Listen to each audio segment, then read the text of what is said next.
I don't know who may show up, but I'm gonna skip right over to the nicest thing I've seen by email in a long time, which is Jonathan Cantor's summary. I'm gonna share the screen. I think it's looming large. I can back up if you guys want me to. Yeah, that's good. That's good. Okay, then I'll leave it as it is. And Jonathan, do you wanna, are there some points that you wanna walk through, or can I just sort of scroll? Well, Liz, I thought maybe you might want to start off by just telling us what we want to accomplish tonight. And Okay. is the survey basically the one agenda item, or do we want to get to other things as well? I think in order to stick to an hour and a half or 2 hours, it'd be good to go through the survey. Primarily because I think a lot of this input will charge the rest of what we do with the plan, and digesting it is pretty important. And I also think it's very important that we not get too hung up on statistics, which is why I love your summary so much. It looks like Edwin Colon has just joined the meeting. It says admit. Has he been? Here he is. He's in. Yeah, he's in. Okay. So let me just say this. I do owe the committee a tabulation. CPL had some technical difficulties that took up the last week, almost week and a half. So I didn't have access to the document or to the ability to do those edits. I'm going to just quickly show you what I'm starting to do. I'm adding, this looks messy, it'll be straightened out, but what I'm doing is I'm adding into each page of the results what has been offered in those written paper responses. Okay, Liz, make that a little bigger if you could. Okay. And what I'm going to do, hang on, I'm going to just take you back a page first. Mhm. This is question 1. So you see the color responses, and I think these are pretty handy visual responses. Okay, so but it is good to see. And then I'm going to add a note indicating that everything in red is going to be what are added from the paper surveys. And I'll do my best to make it look neat. I just got started on this. So for example, question 1 is a graph, and question 1 also breaks down the numbers. And I'm just going to summarize by saying, once I start adding this up, what you have in question 1, you have 314 people that responded to question 1, right? But those 314 people provided 556 answers. So it's a little hard. That's why I don't want you to get too hung up on things. And I'm only doing this as an example. But then you have 37 paper copies. And those 37 paper copies provided 85 answers to question 1. So what the committee did was good, because you're gathering lots of input, and there is definitely some weight. I think, as Jonathan showed in his summary, there's weight in certain areas. They're recurring themes. So I'm just showing you what I'm going to be doing with it, but I don't want to get too hung up on my example of tabulation, because it's a mess. It's going to take some time, and I will get it to you as soon as I can. So now I want to go back to Jonathan's summary, and we can also switch over to just the regular survey as well. But I want you to think broadly about the answers that you're seeing. This isn't voting. This is providing responses, providing input. There are going to be other opportunities for input. I think that some of the input we're getting is going to lead us to, well, how do we do public sessions? How do we structure the plan? For example, Jonathan notes, and you'll see this in the SurveyMonkey results, traffic congestion and safety, and pedestrian issues, too much development. There are some themes here. And I think what we're gonna ultimately, we may want to consider is that in the plan that we maybe have images of areas of traffic concern.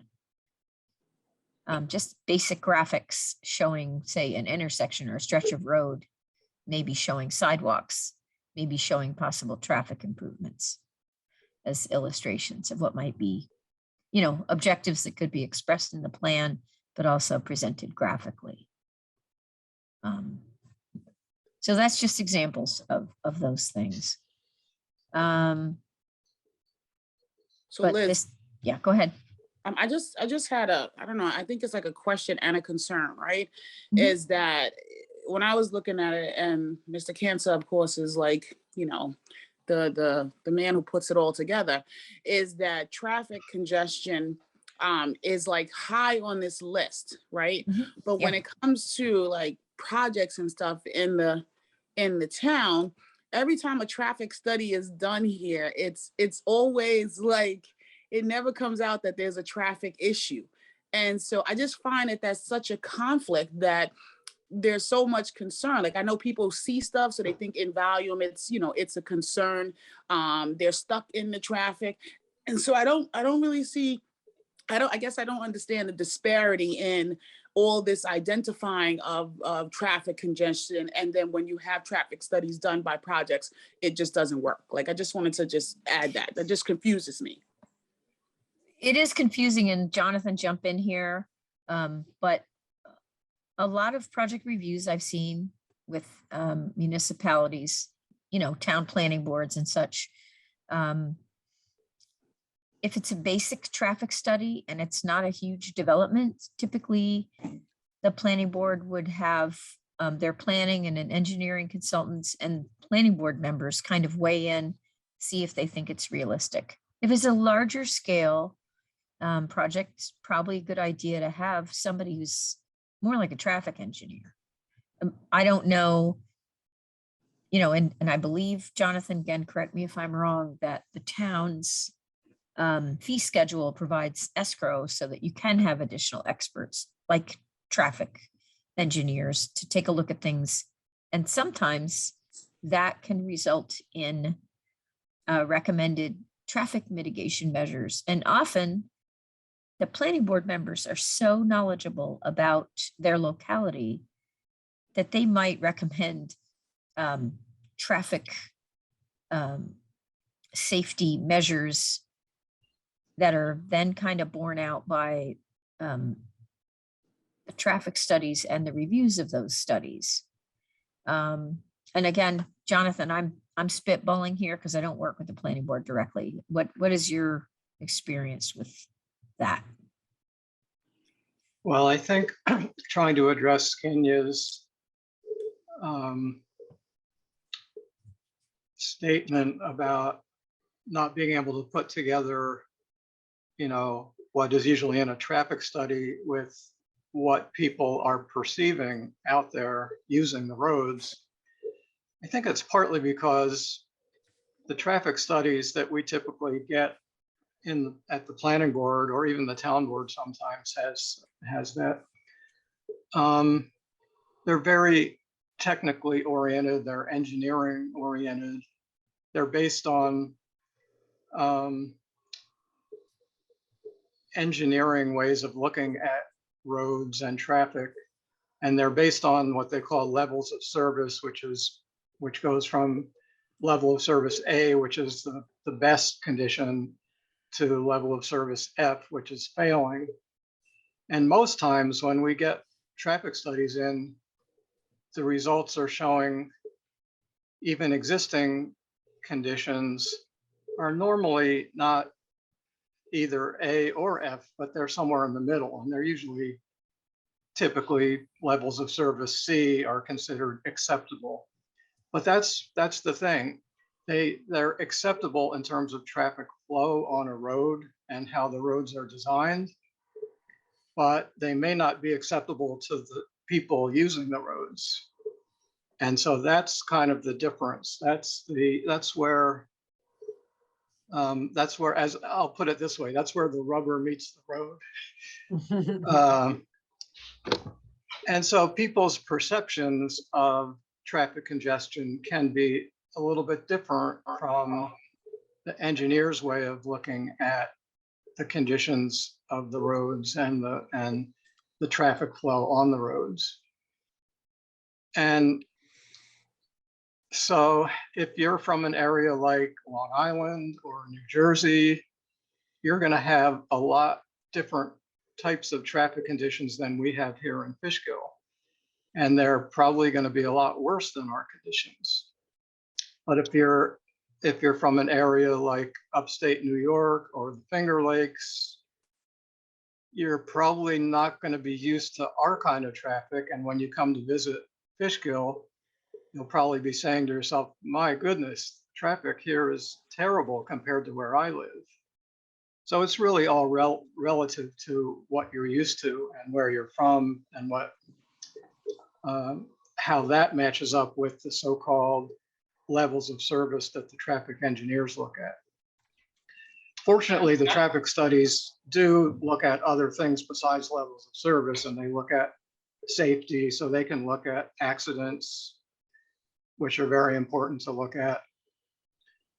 They can look at other safety issues like conflicts at intersections. They can look at whether there's a need for turning lanes to create better traffic flow and safety on a road. And they can look at whether a traffic light is, as they say, warranted at certain intersections, or if traffic signal timing maybe needs to be adjusted. And that's actually, a lot of people did mention those types of things in the survey, the need for more traffic signals, and some people recommended specific locations. Sometimes they mentioned the need for turning lanes like on Route 9D. I think all of us who live along or near Route 9D know that turning lanes in a lot of areas might be a good idea. Wider shoulders might be a good idea. One thing your traditional traffic study has not looked at very much until recently are some of the pedestrian and bike oriented aspects that I think our survey really showed people are very interested in. So in my summary, you'll see a lot of references to people saying either certain areas are not very walkable and could use sidewalks, or certainly at least wider shoulders that they can walk in. And also people are very smart in terms of knowing that things like trails, and the rail trail was a good example, can be a good way of getting some people out of their cars and off the road, so to speak. So I was very interested. When I went through the survey responses, I tried not to interject my own feelings or thoughts about it, but to try to reflect what the people taking the survey were indicating and trying to put it into words that we could all understand. And actually, a lot of it is using their words. So I have a quick question, Jonathan. So you talk about the surveys that are done at the time, I guess, of proposed development. How come these things aren't coming up in them, and yet the people who live here have these solutions? I'm seeing a disconnect between what the engineers are saying when a new development is proposed versus what the people who live here actually come up with solutions. Does that make sense? yeah, and so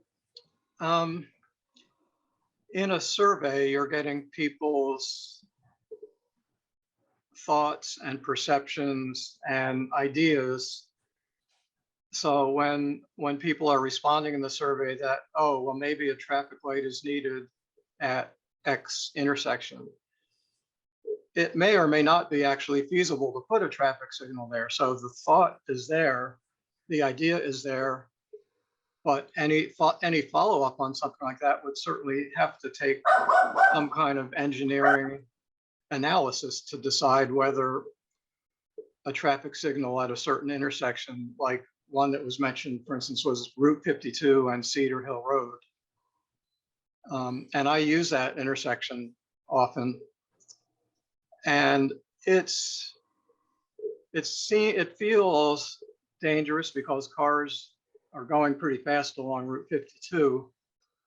And then when you're on 52 turning onto Cedar Hill,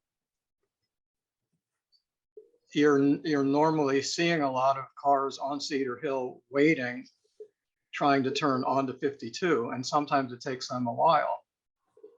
And you're hoping that they don't like start inching out and pulling out into traffic and all of a sudden creating a safety issue. But the point on that is, well, that intersection may have been looked at before by engineers or by the town or by others. That happens to be a state road, so maybe the state DOT might have looked at it. And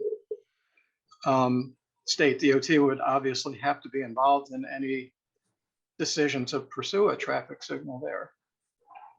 But I guess the question is, if there were a development going on, somewhere in that area of Cedar Hill Road and 52, would that study be looking at that intersection and saying, well, do they need a traffic signal here or not?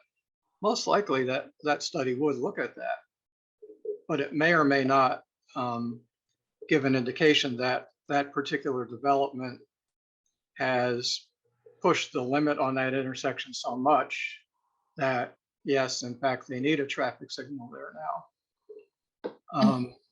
Again, that's where the engineers come in, and that's where we have to kind of rely on the engineers' expertise to make those kind of decisions. I guess I also feel that those specifics, even though, like Jonathan, what you're saying, what do the engineers and agencies say? One of the things that I've learned in working with different communities is adding those specifics in as issues of concern, people identifying a need for some kind of traffic safety control or pedestrian safety control at a specific location can really help, in terms of somebody might say, well, it doesn't meet warrants. And it's like, well, we have the subjective in our comprehensive plan. And, we're thinking of seeking funding to have some of this done. So I would encourage finding a way to squeeze the specifics in. We'll find the right wording to do that based on input we're getting. That's what I'd like to do anyway.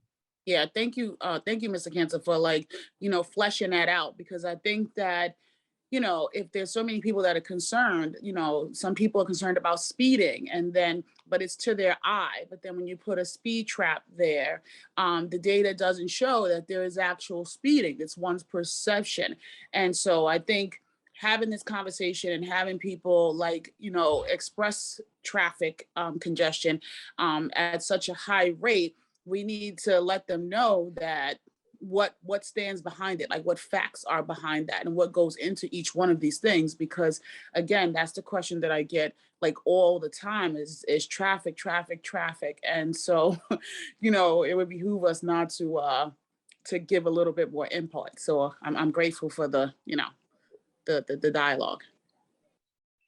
But that's one of the great things about this kind of survey in a comprehensive plan, because it really can make people aware of ideas that might be able to be used for improving the traffic around the area, or improving the appearance of development in the area, or whatever the issue might be.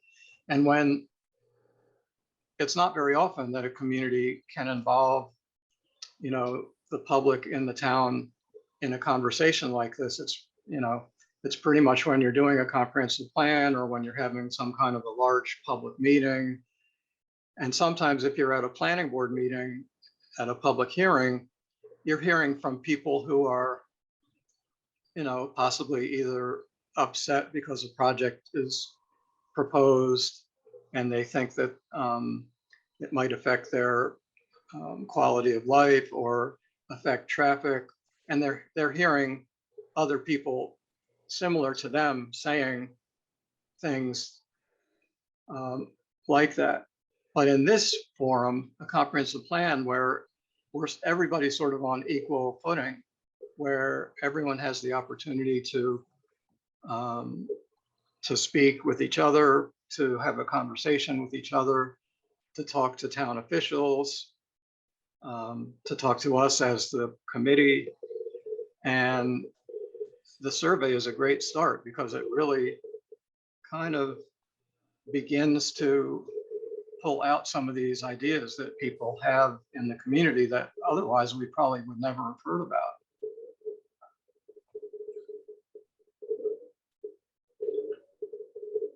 Anyway, so what I tried to do when I put this summary together was, number one, the reason I really did it was so that I could understand better what the survey was trying to tell me. Because when you look through all those pages and pages of data and comments, it really starts getting overwhelming. And so for myself, I figured the best way that I could understand it was to try to go through each and every response, including all the detailed comments, and to try to categorize them and simplify them and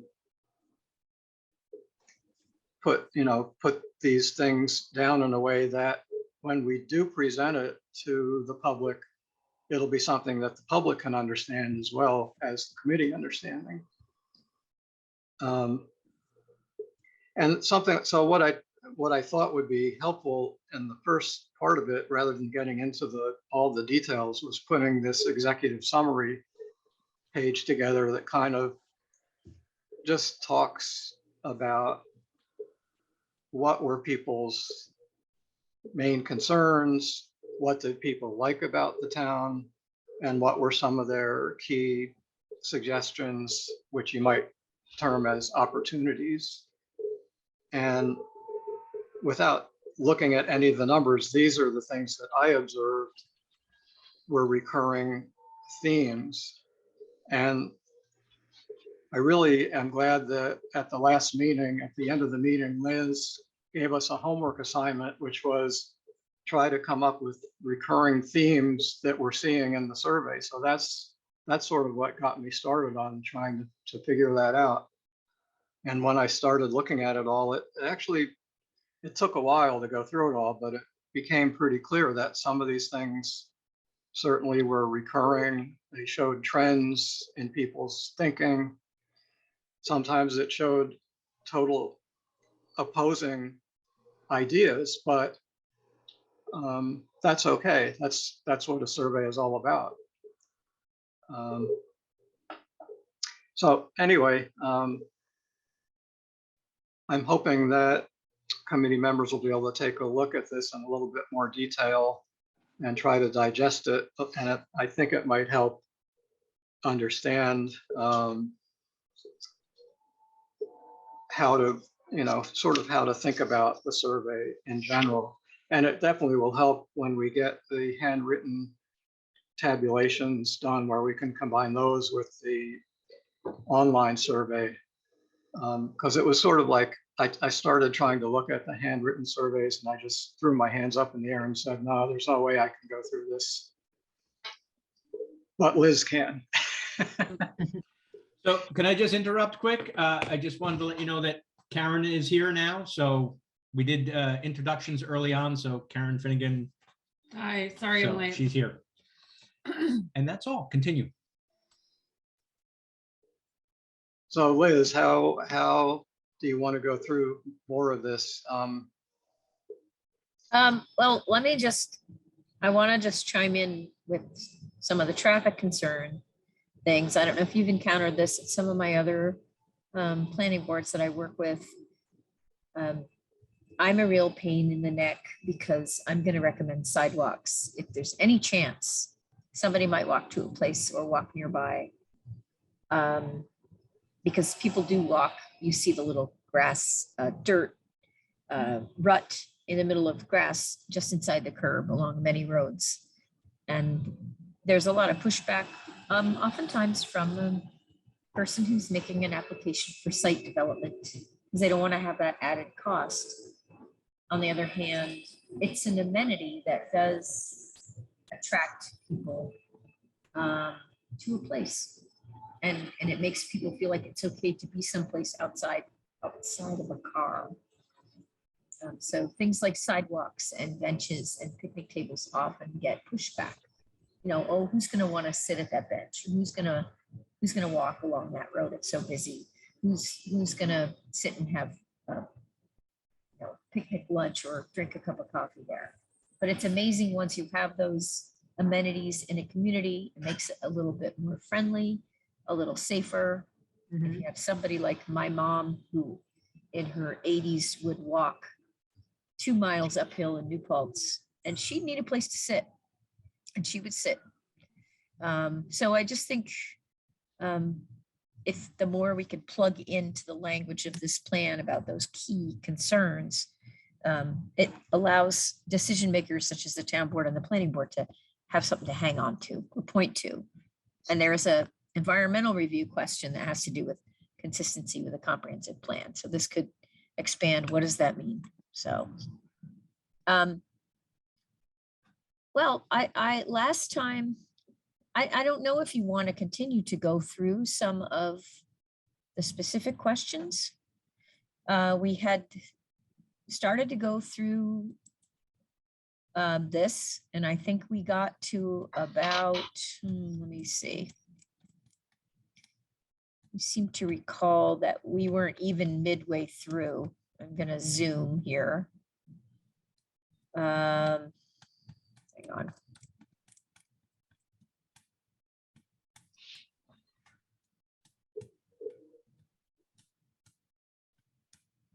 And I think that the nature of the survey that you folks created also allowed for some repetition, people to consider interests from many different angles. So there were repeat comments, but I think that should be reassuring to the committee. We've talked about traffic a little bit. Let me keep going here.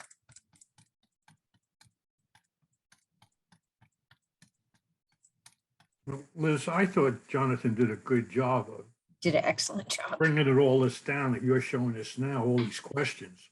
and Do you bringing it want to down keep, a could we keep going through? Yeah, I I would- think that's a better idea than just looking Thank at you. each one of those Okay. responses. That's kind of what I thought. I know that we did the executive summary. Yes. Do you want to look at the executive summary some more, or should we go to the questions?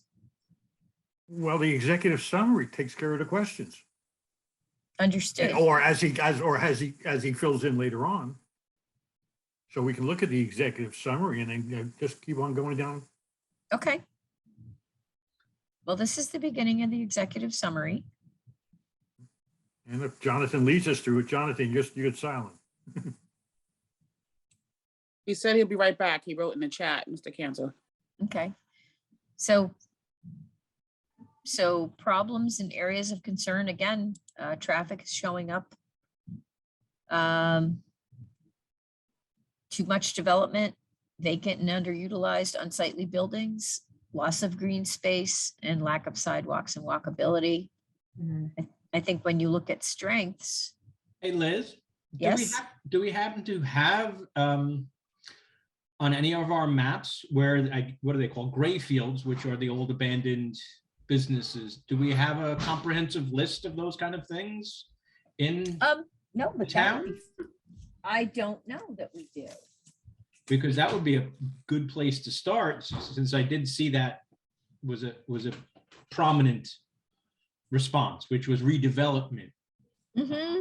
And versus just developing on undeveloped land, redeveloping those spots, and then putting it in our comprehensive plan that should be prominent Like we in should, any kind of if we development. can, right, and to even put teeth into it, maybe giving it an incentive.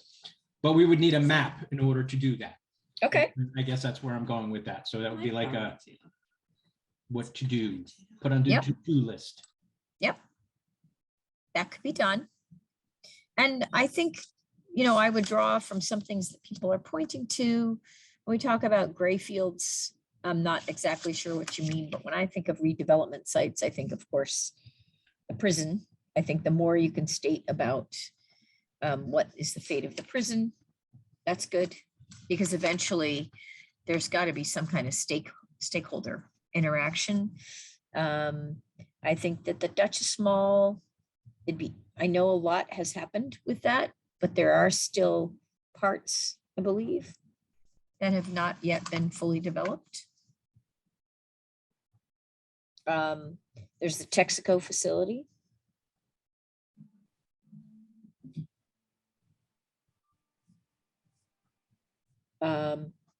And there are also maybe actual brownfields. Brownfield. Okay, Liz, yeah. Brownfield, the only real brownfield that we have besides the Texaco plant right now, and it's already been redeveloped, was our old landfill between East Fishkill and Fishkill. Right. What Right. about the one along 9D that was, and they built a community right on top of it? Across from the stadium, Well, only part of that was, Ann, right? and that was the lower part right now. But again, that has been redeemed already. It's been, they've already, I'm sure you Solve have other Mitigated, brownfields. yeah, I know they're considering All right. doing something on there. Oh, right, because you're on the planning board now, so I listened to your meeting, part of your meeting, John, Fred. okay. Oh, my But- goodness. Yeah, but I was talking about any other area that I know of in Fishkill itself Mhm. that was actually, a landfill. I mean, or a problem area that along the river was a problem area. Mm. All right. And I really don't know of any others. I mean, we've created. There may be others, they're mapped. That's Yeah, but- something I can look up. Yeah, but we have some in East Fishkill, we have some other places, but not actually here in Fishkill.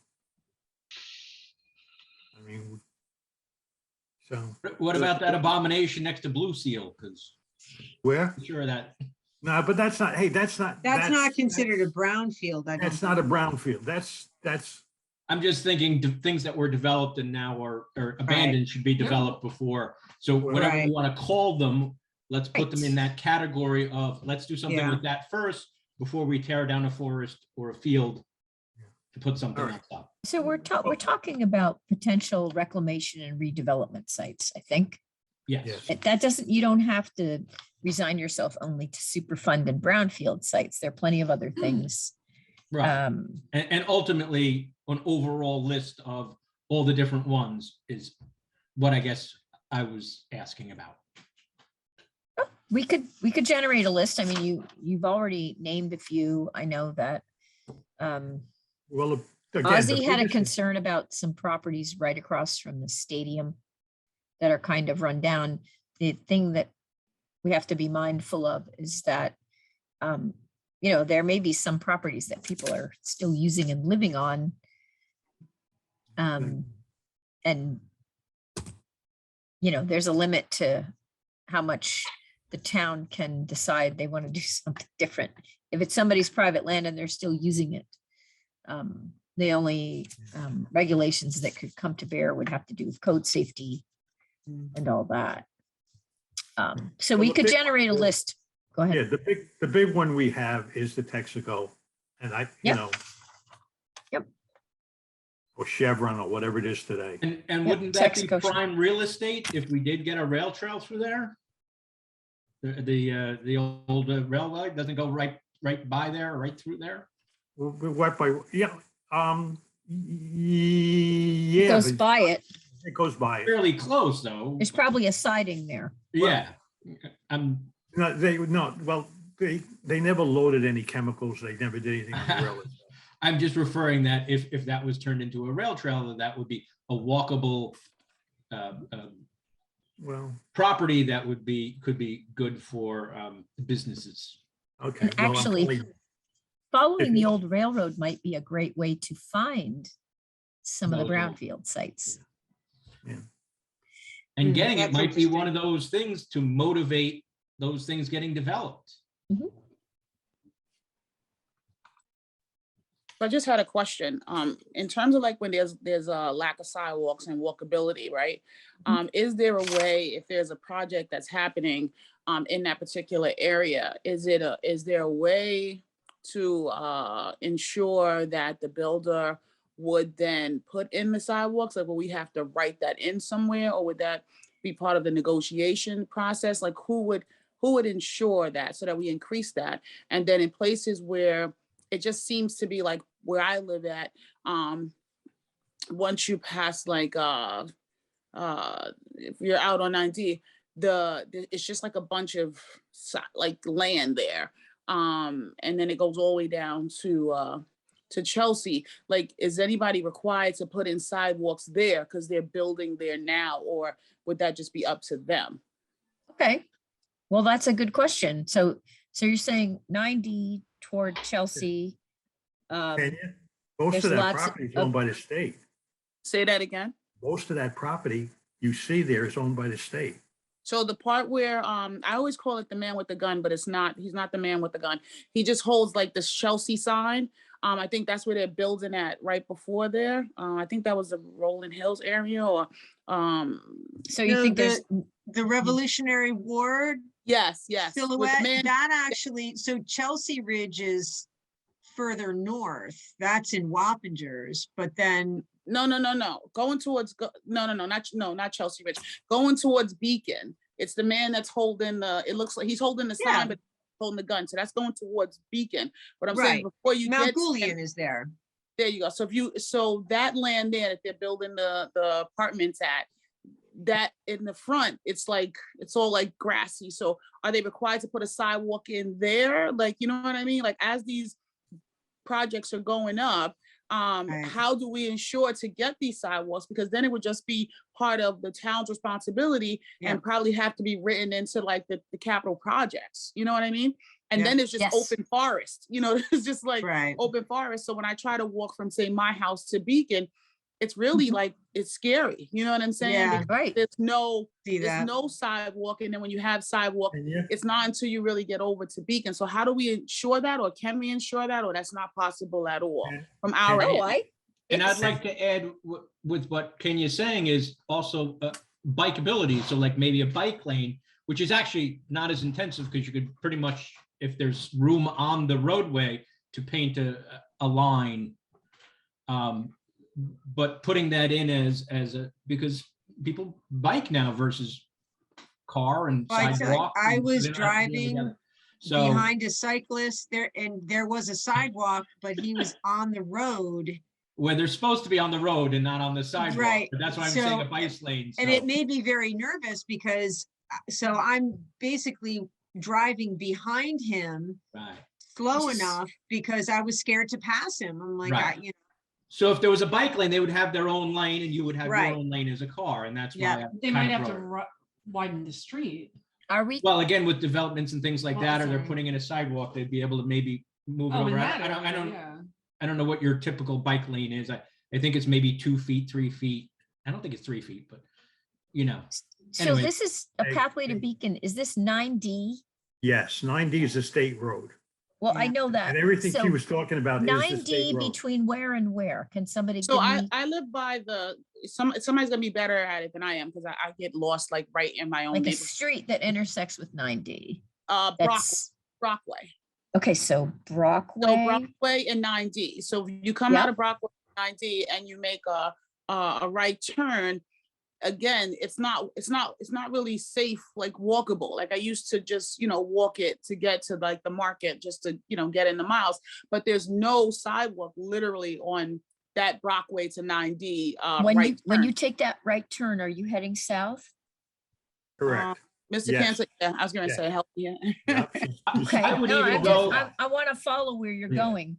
She's I would talking get it- about from, Liz, she's talking about basically from the stadium, but on the other, on either side, from the stadium, going towards the bridge, which is going south. Yeah. From And I the was- stadium to the bridge. What bridge? That's The that Newburgh would- Bridge.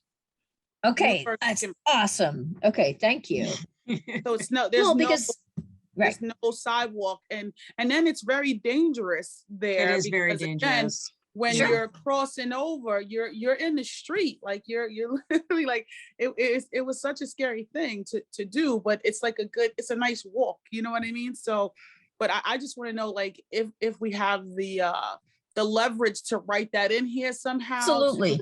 Absolutely. And that's why I'm being a pain in the butt trying to Okay. get the details. So here's what I'm picturing, and you guys correct me if I'm wrong, that first of all, 9D is, I think, is a slightly less insane road than Route 9. No, No? Well, Okay. No. these horrific, but And- that's that's the view of the lens, not the traffic study. That's fine. And, So and it's- Liz, can I add another place along Please. Well, 52? Okay. And Because I'm that's gonna another write- section. I'm getting another page for 52, but I'm not leaving 9D yet because I'm not No, and I'm certain just where I'm thinking like going. along the same lines. Yes. The sidewalk, it doesn't have to be on both sides, one Yep. side and a bike lane, maybe on that Yep. opposite side or whatever. Mhm. Not 90s and 52. I don't know how far we would want to go until they get into residential areas, or But the idea is people are using it now they're using To- it now. to walk Yes. Yes. in the general direction of Beacon, but maybe they're walking to go to a corner store. That's how old I am. Well, we don't have a corner store on this side. We have the gas stations opposite Okay, that turn. But once you make it to the bridge, the Newburgh Beacon Bridge, and Yeah. you cross over, Mhm. they have sidewalk, right? So Yep. now you're on all Yep. their beautiful sidewalk, and now you're safe on either side of the street. gotcha. But Prior there's to that, in lots, Fishkill, we're walking the street, walking in the, sure, but I think what you're saying is on 90 north of the Newburgh Beacon Bridge, there's a lot of residential development, some apartment condo complexes, and some pretty, some neighborhoods where, so people could be funneling onto 90 if they had a safe way to go. yes. Yeah, Yes. anywhere that we can bring communities together where there's any kind of, whether it's the gas stations or, like 52 has a lot of that, where we even had problems several years ago where people got struck on 52, which was heartbreaking. And people walk that all the time. even All though the they're time. sidewalk. That is a really busily Yeah. walked area, and it just, it takes Mhm. your breath away watching Right. this, for me, watching these people walking along and thinking, oh gosh, Yeah. get to And where you're going, safe. So 90 is one part, so I can, at least I have enough, you've given me plenty of input to look at this and, try to come up with like a map, like an inset map in the plan, to show, this is the length of road where Liz- sidewalks and, Something Biking. else I was thinking about is if we are thinking about that, the railway turning into a rail trail, where that comes out, whether we would even need it, or where would we want to link to it so that people can go from a community to that rail trail Mhm. concept. And that's just a future, because, this is a 10-year out look. but How to tie all specifics of are that good. together. yeah, And again, that would be a map thing. that would be a map thing, and a lot of what I want to go back to 52, so don't let me lose that idea. So a lot of these rail trails end up, first of all, connecting lots of sort of the backside of residential and the backside of commercial, but a rail trail will ultimately develop kind of its own face on the rail trail. Mhm. So it becomes a front yard on the rail trail. So if we can just walk me along 52 from somewhere to somewhere where you think it would be, because there's also a lot of residential sort of on the, I want to say in the eastern side of town where 52 goes through. So I would say that the sidewalk ends in the village. So where the village ends, that's where the sidewalk ends. It's only And that is- sidewalk, Kevin, it's only part of the village. Because if you go on the east side of Route 9, there is no sidewalk. So west side of Route 9 is, I guess, where I'm talking about now. So you come out of the village and you're going towards Beacon. So Correct. there's no sidewalk from the village until I believe you get to Beacon, right? Because I believe Beacon has Correct. sidewalks on 52 Yep. along that section. Wow. We're talking Route 9, not 9D. We're talking Talking 52. Okay, We're talking 52. gotcha. Okay, Okay. Going towards Beacon. So west from 9. gotcha. Okay. Once the village ends, okay, there's no sidewalk. Okay. And then the Gotcha. sidewalk doesn't pick up again, so far as I know, until you hit Beacon or thereabouts. And Gotcha. somebody else Beacon, can hey, correct me if I'm Beacon- wrong on that. Yeah, but it's Beacon proper, because it really doesn't start, there's no sidewalk for a big hunk of that when you're in Beacon. All right? Yeah. So one of my thoughts is there can is look that up definitely on some aerial. strip malls on the other side of, again, going west of 84, okay, that people go back and forth from. And there's also development in, I believe that's Glenham down in there where the accident happened. So people go walk to those things because there are strip malls. There's an ice cream parlor there. There's Okay, even some smaller businesses there. And if they could be stuck together with a sidewalk and a bike path, that's definitely, and even I don't know what other development is going on over there. Whether are it we should go talking even sort of further. near, in and around Town Hall a little bit? Yeah. Yes, right. That Yeah, stretch, Town Hall. the diner, Town Hall, Yeah. there's a Yeah. gas station Yeah. across the road. Yeah, that's the area I'm Going- talking And about Okay. people Right. walk that a all lot. the time. And Yeah. biking. It's, and Yeah. yeah, Yeah. Yeah, I'm surprised there hasn't Okay. been more tragedies there. yeah, Mhm. yeah. I believe in that area, there was something in the capital plan to address those sidewalks by town hall. And I believe that something else was done. So I had to go back in my treasure chest, but there was something I believe in the capital plan that said that there was going to be sidewalks there. And then I think those sidewalks didn't get done or it got pushed back or something like that. So this area you're talking about, Route 52 west of the village going at least to Town Hall and the rec center was the number one place where people in the survey said they wanted sidewalk. Mhm. Now, there is actually a very short section of a sidewalk along that new hotel, Mhm. which the planning board did require with Good state for you. DOT when that hotel was before the planning board. Good. And even though, so I think as Liz was sort of stating or implying, that even when some people may consider it a sidewalk to nowhere, and that's what the hotel developer actually called it, you have to start somewhere. Right. And so now there is a piece of sidewalk there, which if the town board decided to add sidewalks along Yeah. the town hall complex with the police station and the rec department, then that would extend that hotel sidewalk another, I don't know, couple of 100 yards maybe, or something like that. And then you're starting to get a little bit going more towards Beacon.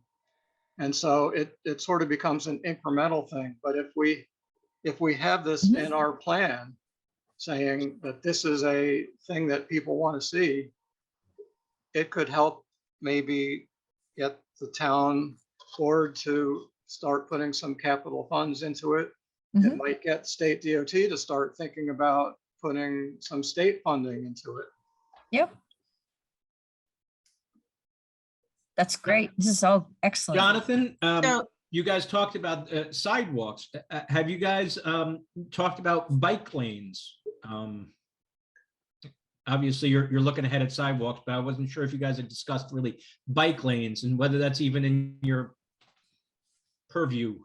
Well, yeah, it would be. And bike lanes are also considered to be part of this, what they call the complete streets policy, which the town board Oh. actually adopted several years ago. Huh. So bike lanes, sidewalks, street furniture, planting, street trees, all those things are to make other users of roads comfortable when they're using the road, comfortable and safe. And at the same time, maybe, oh, by the way, we can make it look nicer too. But yeah, sidewalks and bike lanes, definitely. Now on a road like Route 52, in a way, sidewalks on that town hall side might be even easier to put in space-wise than bike lanes would be there. Bike lanes would really require widening of the road, most likely. But sidewalks are usually going to be done, you know, adjacent to the road right of way. And when that happens, actually, the state, I think what happened with that hotel sidewalk was the state requested that the developer convey that strip of land where the sidewalks went into the state road right of way, so that the state would actually become the owner of that sidewalk area. That's possibly something that could also happen at the town hall portion.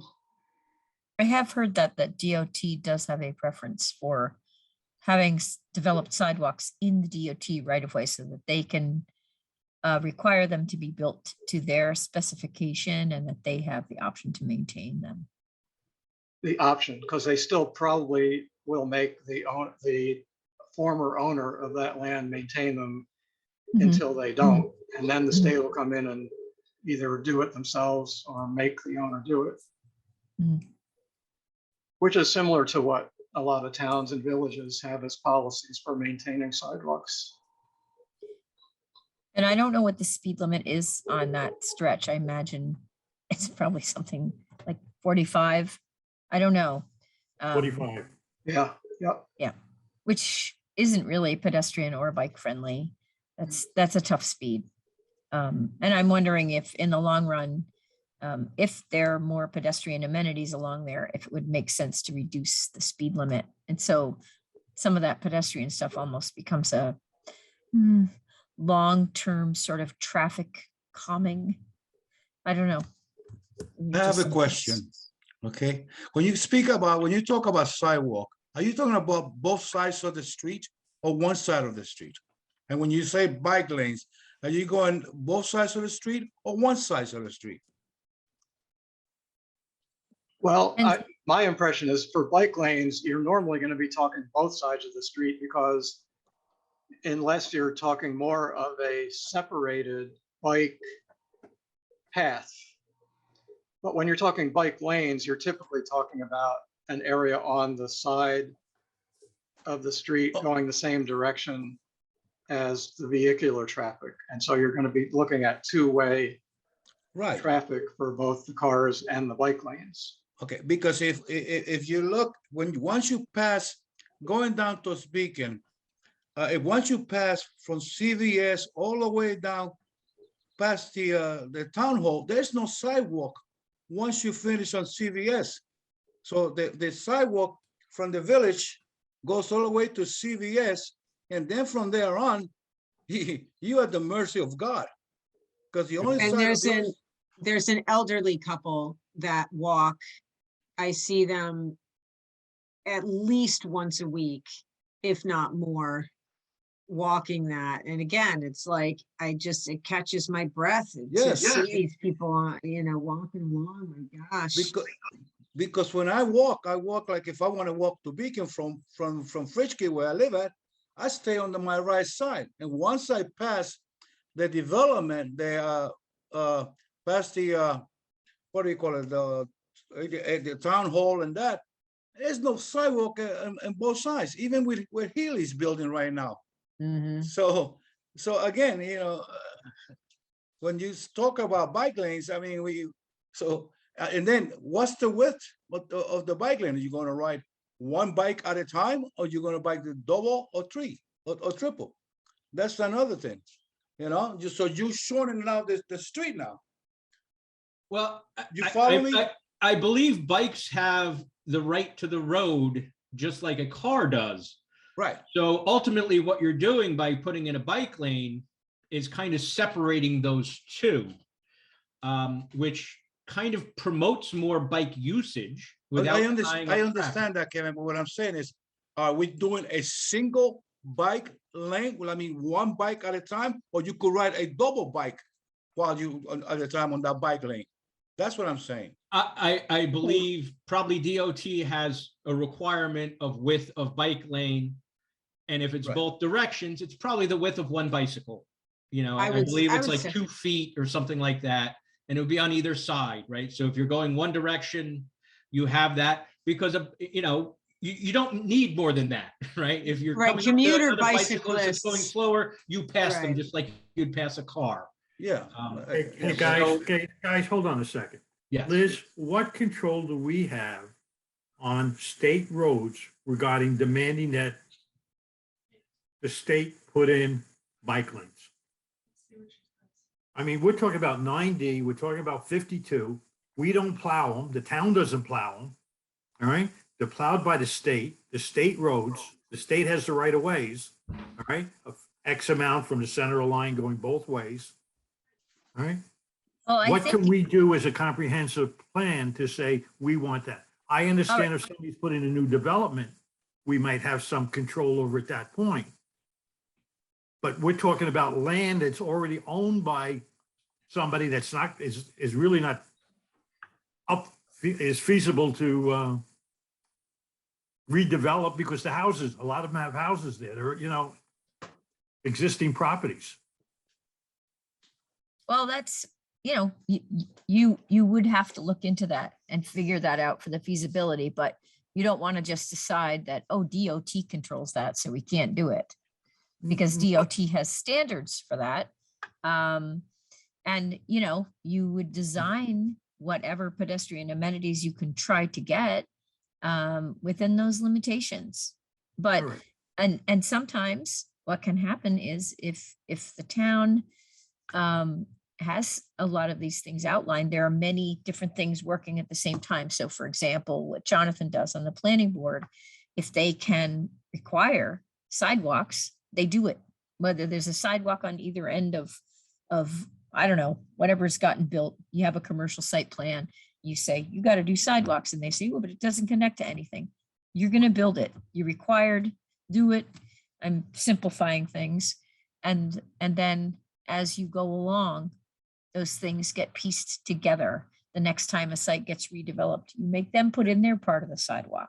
But Okay, if the so- town has put in their comprehensive plan and been fairly specific about from this intersection to this location where the sidewalk starts again going into Beacon, for example, we believe that a sidewalk is needed here.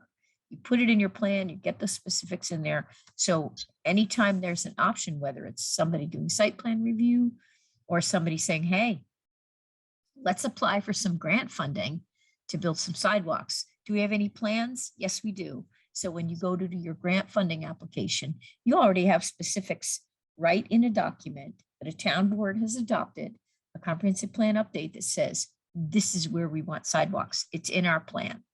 Okay, And but that then- supports getting the funding. So, but Because I then- remember 100 years ago when we started, forever ago when I was a younger man, we had to do a lot of, we were putting in a lot of gas mains through Putnam County. And some of the areas required, because we were putting the gas line in and we were digging up along that side of the road, when we put it all back together again, we put in sidewalks. Uh-huh.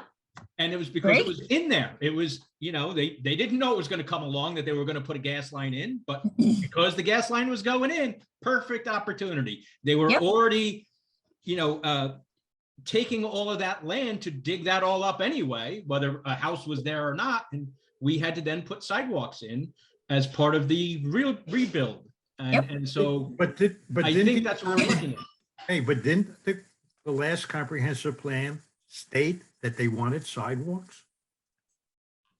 well, there's a difference between just saying we want more pedestrian amenities, we want sidewalks.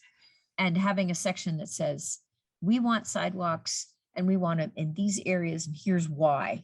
Right. And these specific locations. And Okay. I'll give you a quick example. I'll try to make it quick. Up in the town of Greenport in Columbia County, they did a comprehensive plan. They wrote it all themselves. It was incredible. But one of their biggest things that spurred them on is the town board wanted to get funding for sidewalks. And they knew where they wanted them, but it hadn't been stated anywhere and voted on any document. And so they had trouble getting the funding. So they went and did a comprehensive plan update, said some real specific things about what they wanted in the town. And they said, we want a sidewalk that goes from such and such park in the middle of Greenport to the border of Hudson.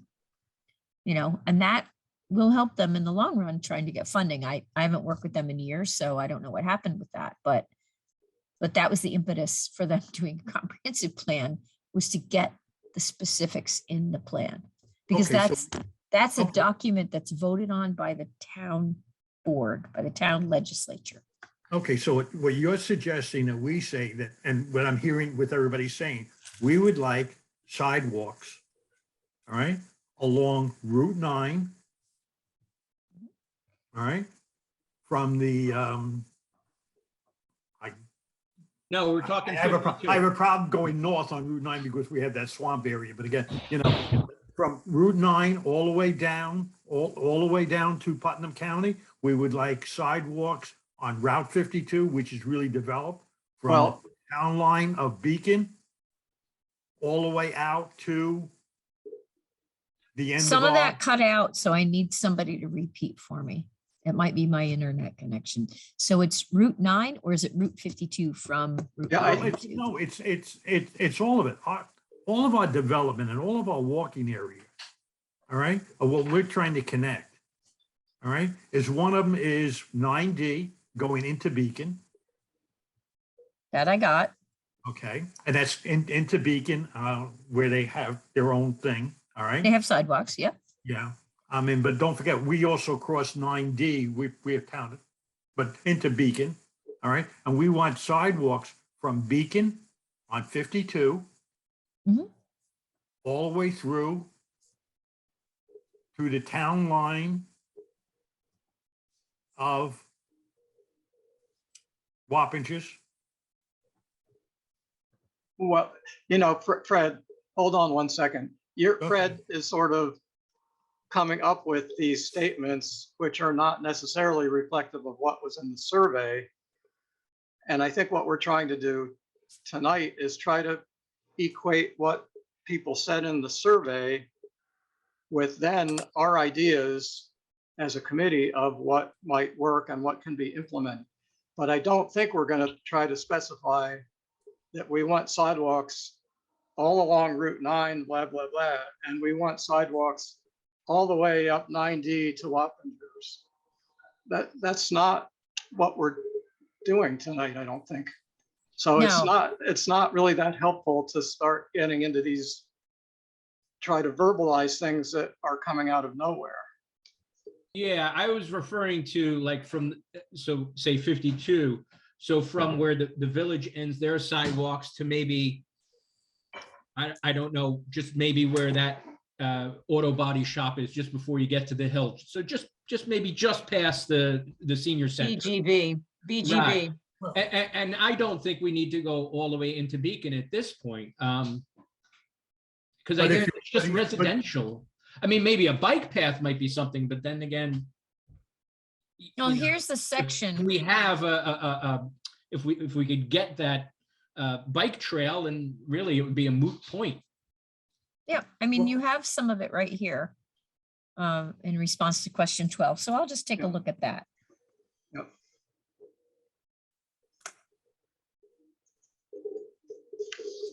Yeah, I think the survey responses really show that people have been thinking about these things, and we Yep. want to take advantage of their good ideas. Mhm. Spell it out.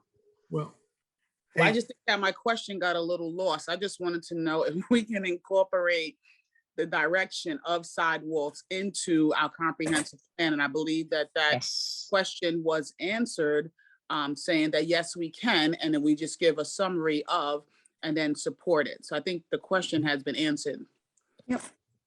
And I think the job of the committee is to then take the results of the survey and the good ideas that came out of that, and then for us as, let's say, a collective of expertise in the town to, using Liz's assistance as a planner, to come up with very specific implementation strategies, which means when we say we want sidewalks, we'll say exactly where we think they should go Yep. based on what we have heard and what we know about the town.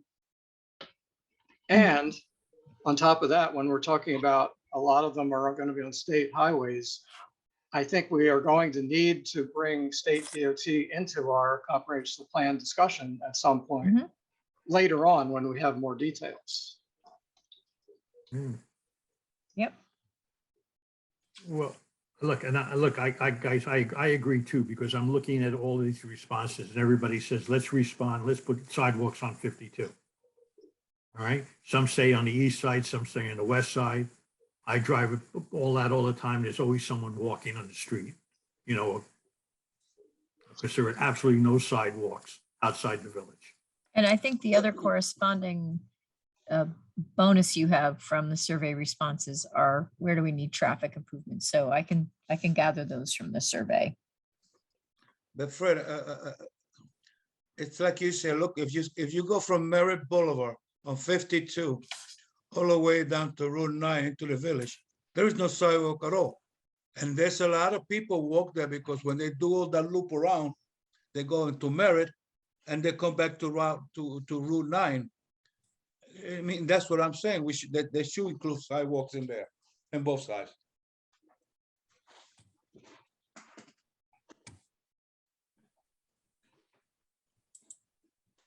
And I also do believe if we ever get the rail trail, Oh. that would eliminate some of Yep. this. But it sounds like that was a But big. that doesn't message communicate, too. but that doesn't connect people walking to get to the village or get to ShopRite or get to the town hall or get to the rec hall. All right? But it would definitely get them down to Walmart. Yeah, Get him exactly. to, it would get him into Beacon, you know. Well, it would no, get again, him- I'm looking with, yeah, but how do they get there? See, one of Right. my problems is, that's great, but how do you get to the rail trail? You only Right, go to right, a certain right. place. How do you physically get there? Yeah. And if you Right. don't have the sidewalks to get to the rail trail or where they want to go, and they're not going to walk an extra mile Page is this? All right. Two. to Right. go around. And Fred, earlier on, that's kind of what I had said is we definitely need sidewalks at these spots and then maybe look at a map where we might need them if we get the rail trail so that we can connect everything together. Okay, well, If And we I know could- sometimes when they put the rail trails in, they think about those entrance spots. And that is part of the development, just like parking so that you can park and then get on the rail trail. Yeah. You know, how to get then, you know, into neighborhoods with sidewalks or paths. And without looking at a map, I couldn't tell you where those spots are. You maybe know better. good But idea. yes, And if you connecting all that guys, together would be good. if you don't mind, these are great themes, and this can be, you know, outlined a little better. I can take, you know, Jonathan has compiled this beautifully.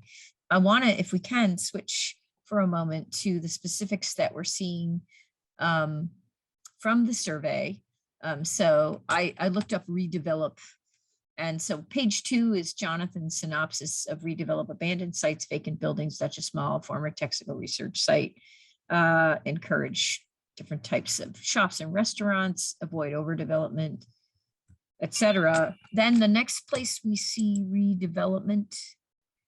Hang on. Is on page 3. I'm word searching in your Word document and then taking you there. So hang on a second here. Here we go. Other specific areas of interest or concern, question 5. The number 3 issue that Jonathan found in his summary. to redevelop abandoned sites, already developed sites. Some of the places, Duchess Mall, et cetera, are repeats. So you're gonna see this again in question 14. Hang on. So there are enough specifics in here for me to come up with a list that could be put in the plan. So redevelop abandoned former Duchess Mall. Liz, I have a question. Mhm. Because everybody hates the Duchess Mall, all right? Or not the whole Dutch, but the Duchess Mall. But as Jonathan told everybody at the last meeting, that's sort of being taken care of right now. Yes, it is. All But there right? were other sites mentioned in here. Well, I understand besides the that, Duchess but Mall. if we, all right, but I'm concerned about, that redevelopment. And from what I saw at the plan, and Jonathan could probably agree, it's going to take up the whole site, almost. They're going to have a little spot zones for little pads, but other than that, everything's being developed. Yep. And that's not, there are other places, former Texaco, but I think there are other smaller places. Smaller, yeah. So Liz, so what I see in there is people are looking for, if things do get development, what kind of shops and things like that do we want to see? And it looks like very kind of quiche-y, kind of almost like what Beacon kind of has and kind of what the Village kind of has. How do we promote that? What do we put in this comprehensive plan to promote that? How do we get there? How do we get from A to Z? Well, identifying these places there's a limit to how much you can do that. Yep. I think one way to look at this is to see if there's any way to facilitate the process by which places like this get through whatever review and permitting process they can get through quickly. I think in Beacon, they had I believe in Beacon, they had an incentive for artists. I could be wrong because it's just something I've ever heard, but I heard that when they were trying to revitalize downtown Beacon, they ended up approaching artisans and kind of offering studio space and trying to attract a more creative group of people. But again, I don't know for sure. But we don't have any of that around right now. We don't have any what? Oh, you mean empty Existing buildings? buildings that you can recreate. The only one that's going to come into play sometime in the future is maybe the Gap. But that's not even in the, that's in the Village. No, there's gotta be. But anyway, I'm just saying that's how they did it. Liz was asking, Mhm. it may not be feasible at all for Fishkill. It's just how it was done. Well, another thing that I've seen in other redevelopment sites is trying to allow people smaller occupancies and some shared facilities. So for example, you might have something resembling a booth. You might not have your own store, but you might have, say, a booth that maybe it's a booth that could be locked, but it's a small space. And then with the other entrepreneurs, you're sharing, bathrooms and stuff like that. And I don't know that there's any limit on occupancy size for commercial. Is there, Jonathan? Yes. Sorry, what was that? I don't believe there's anything in your code that has a limitation on occupancy size for retail or service or business or anything. No, I don't think there is. No, the only place I've ever seen a limit on the size of a unit of anything is some towns have a minimum, have a size below which you can't go if you're doing a dwelling unit, which is kind of sad, but it's true. One thing I thought was interesting when the survey was getting into what types of businesses and services are needed. Well, first of all, people did say they didn't want to see more big box types of stores. Yep. But they did say, well, if we could get a nice supermarket in the town, and they mentioned Trader Joe's, Wegmans, Stu Leonard's as examples. I'm sure we've all been to those places in different areas. Yeah, those are really nice stores. Oh, I And don't know they're- how we White could Castle. attract one here, but if we could, that might be a desirable thing to put in the plan to say, well, hey, if any of you guys out there want to come to the town of Fishkill, come on down. Now, do we have Well, the areas again, that are zoned? I don't know. I or mean, anything we like already that? have Walmart Superstore, No, but ShopRite. that's the point though. Would you rather go into a Trader Joe's? Well, let's not get into that now, but or a Right, Walmart. right. I hear We you. all have our own personal preferences. but Right, I yeah. think the point is there are some really nice, sort Whole Foods is another one that I've been to that I really like. Aldi. Aldi's. White There are a lot of Castle. them out there that are probably, let's say, just as good or maybe better than the ones we have around here, Mhm. without getting too negative about it. Yeah, I Was think there- that those kind of places should really go into existing places that are abandoned, because again, Yeah. Yeah. Aldi's is someone that Right. they were thinking about putting right here on 9D where we're at. And again, the lens of the traffic is a lot. Mhm. So although Mhm. it was just talk, you won't know what it is until the application goes through. So I think those are great ideas, but it all depends on where they go and can they occupy space that is unoccupied, like abandoned. You know what I mean? Like it'll be looking just like the BJ's mall, Oh. where no supermarket has survived to date. Mhm. So other than BJ's. Well, could you be talking about, say, a smaller market? Because I know over in Rosendale, they have a pretty small grocery store. It's probably what used to occur in neighborhoods I grew up in, 25 to 50,000 square feet.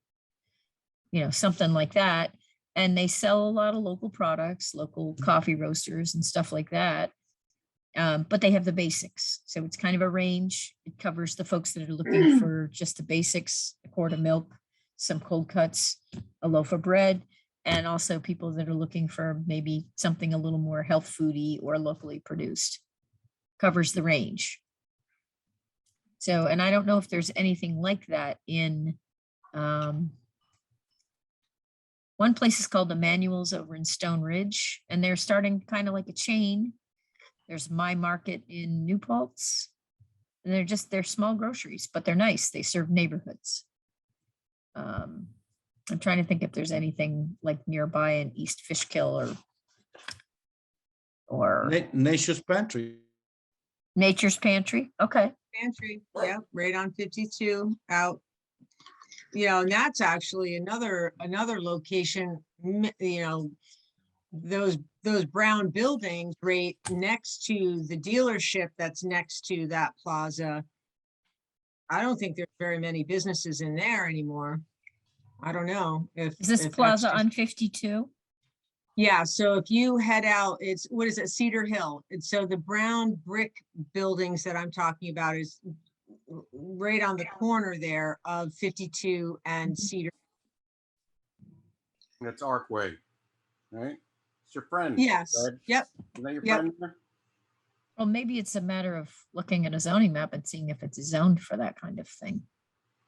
They used to be offices, I believe. I don't know, maybe there are offices in there, but they're just kind of quiet offices, not really. Did it Ones used that- to be retail? The last thing I heard, because they had a restaurant there, he closed up, it was Seasons Restaurant. And according to the owner of that restaurant, the owner of the plaza wants to sell the whole parcel, and that's why he was not renewing any leases. No. Oh, So that's what I heard. But yet, I went there the other day. They used to have a bakery there that's been there for over 50 years. And next to the bakery, they just opened a new store. So I don't know if it's going. It's a new nail salon, and also the locksmith is there. The only locksmith in town. Uh-huh. And I'm surprised he doesn't open on Saturday. What locksmith doesn't open on Saturday? But as long as the last thing I heard, I don't know if it's going to sell or not. So it's undecided. So that's why season closed after so many years. So Right. Okay. I haven't. So we talked about earlier about the prison, And we also talked about small rental spaces. And that might be something that we could maybe propose to the state, is having a mixed use of small retail rental things, but also with residential apartments as a kind of mix, maybe even space for a kitschy grocery store kind of thing where you have a mix.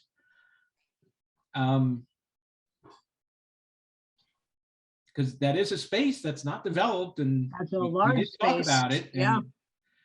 And there's nothing there currently. It sounds like it's already, I imagine, set up for water and sewer and electricity. It's, Mhm. I imagine, self-contained. I imagine it's built like a brick house.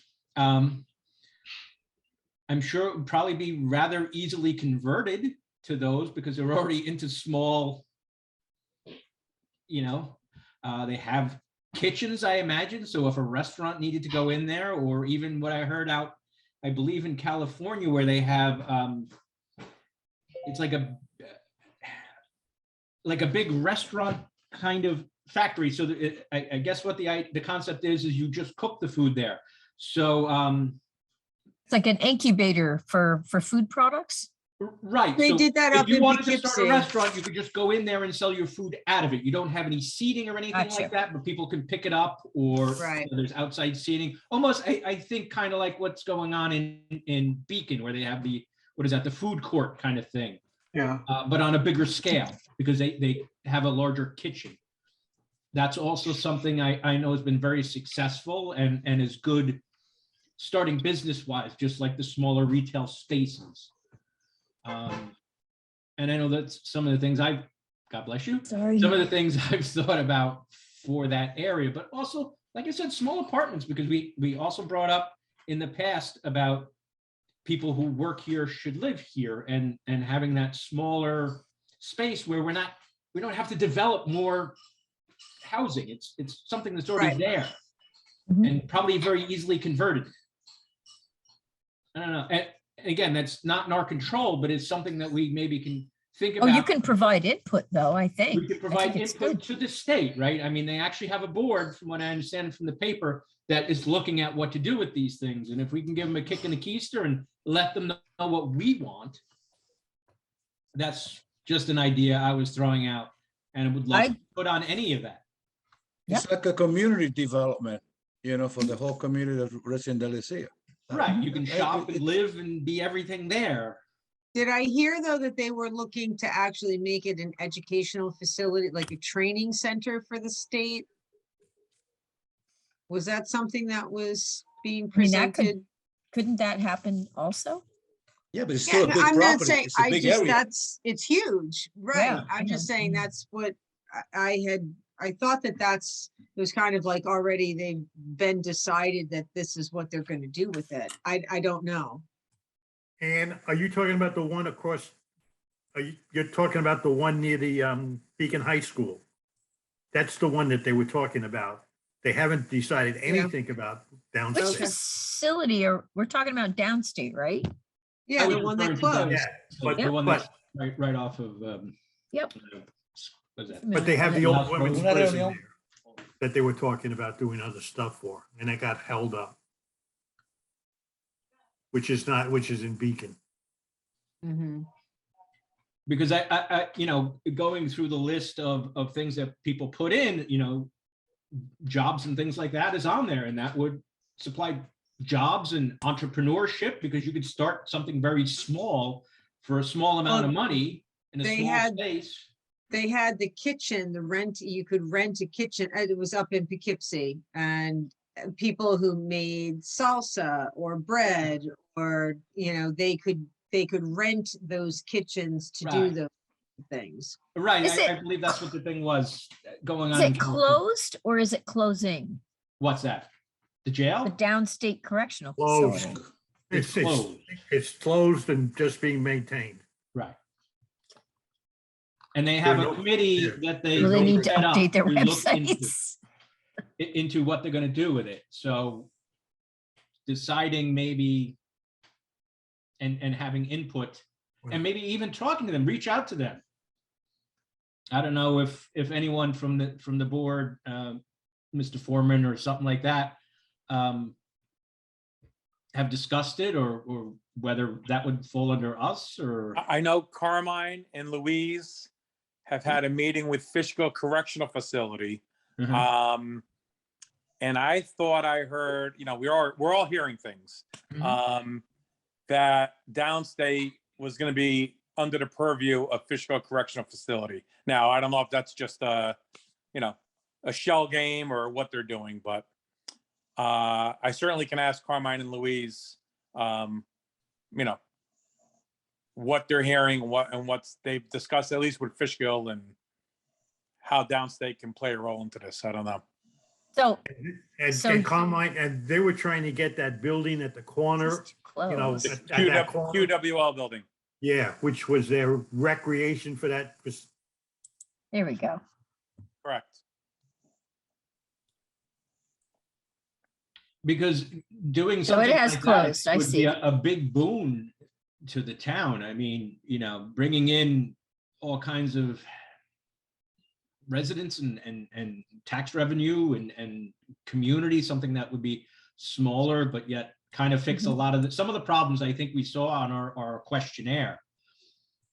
I had a brief conversation with the supervisor about downstate property, and he told me that property is zoned for correctional facility, and if the state is going to turn around and sell that property, it's going to require a rezone, which would have to go through the town board. That's all. That was the gist of our conversation. Nothing any further than that. All right, but were they encouraging the contact to encourage input? I Does it think sound like? I think Ozzy believes that we're going to have a seat at the table.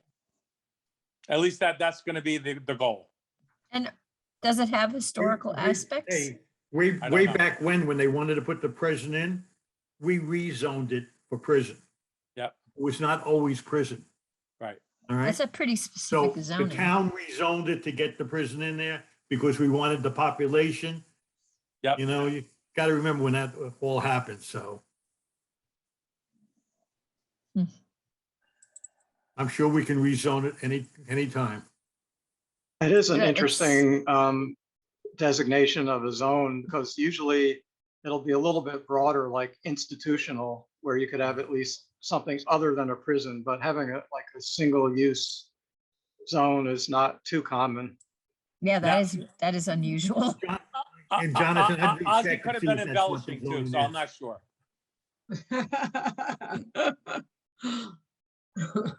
Got it. Okay, here we go. Let me see if I can find the zoning map and share that with you. I think the last time the zoning map was revised, is it possible August of 2018? Yes, Yeah, something like that. yes, that was after this last comprehensive plan. And let's have a look. Let me zoom out. You gotta go, Hang on. Oh. it's zoned R40. Well, that's not just prison. R40. Yeah, you gotta, yeah. You see, Hang on. you see where the city of Poughkeepsie is? I mean, City of Beacon. Yeah. And then you go straight up. Go That's up, it. go up, That's go it. up, go up. No, go up. Right Up here. and up. Oh, I see. No, it's on the other side of 84. Yeah, It's on the north side of 84, it's R40. Is this it? North, that big hunk. That big hunk is the historic farm. Yeah, that's Stony Kill. I That's think it's the Stony Kill. thing. It's I the think thing it's with the this. circle in it. I think it is. Hang That's on, I'll off go of- into, hang on, That's off of Red Schoolhouse Road. Yeah. Let's Yeah, get Justice okay. parcel and So that see what we can looks like see. R40. Because I Yeah, it's remember R40. seeing it when we were looking at the cell tower, that you could see it in the distance, and I think the tower is there somewhere. I Hang on. thought R40 was residential. It is. Then I mean, how is that- it? So it's specially zoned that particular spot for prison? No, It isn't. What's the lavender R40. one? It that was a says use. DMUD. What's that? PI is planned industrial, I think. No, like the light MU. purple. This planned Oh. industry district. So hang on, but let me get you there. So hang on, let me first show you. I'm gonna stop sharing and reshare because I'm old and I don't know how to do this. There we go. That's it. There you right go. there. Here you And, go. and you Good were right, going, Liz. Jonathan. It was You're a right. DMU. The minute, This is it, right? This is Yeah. what we're talking about. I And look how provide- it's surrounded by residential lots. Yes, absolutely. And it's an institution. It's very typical. Now I'm going to go back to, the zoning map. so it's a DMU. So it's right here. It's an R40 residential Yeah, there it is. 40, which that means, hang on, I'll show you what that means. One family residential in R40 implies 40,000 square foot lots, Jonathan, if I'm not mistaken, which is just under an acre. So there it is. It's got theoretically nearly 1 acre lots all around it, except for, it's not Stonyfield Farms. You know what I'm saying? Stony Kill. Thank you. Close enough. They don't make yogurt. It's Stony Kill. Sorry. And you've got the interstate, because I know I drive by it and I think, oh boy. Yeah. And the R40 on the south side of it, I think that's the rest of the prison Right. on the other Because side. there is a part of the prison though that is in the city, I thought. Yes. If you Mhm. go from the R40, that black line, it cuts it off, but that's part of the prison, that big hunk of land. This Right there. hunk, that hunk right there. Can Now you we get have back to- PI. Can you get back to that Industrial. aerial that you were showing, Liz? Yes, I can. Let me see if I can do it without, I don't know how to do it without unsharing. So I'm just going to do it the way I know how to do it. Pardon me. I'm pleading age. Don't know we're close. There you Are are. you seeing this? Yes. Yes. Yeah. Okay, so we were just here and this is in the town. Mhm. Okay. I'm not sure what this is here. This is still in the That's the town. prison. That is the Fishkill prison. Correctional facility right there. That's the Yeah. correctional facility on the other side. It's Fishkill Which Correctional. is the one that looks like big, Big tall? buildings. Yes, That's this. that's that. Okay, and then part of it is in Beacon. See the blue line here? Yep. That's the boundary between Beacon and the Mhm. town. Part that's So, in the yeah. town is- I think that's the power plant area, if memory prevails. This part in the town? That section, I think the power plant is over, or, all the energy is being produced. I would love to give you a street view, but you know what it looks like. But so the facility that we're talking about that's being closed down is this item? Yeah, Yes. they need to cut the grass there. I don't know what they're maintaining, but it's definitely not the grass. And so this isn't a historic bit. I don't know why this is not there. That's where the black bear's hanging out right now in the tall grass. Okay, I heard about the black bear.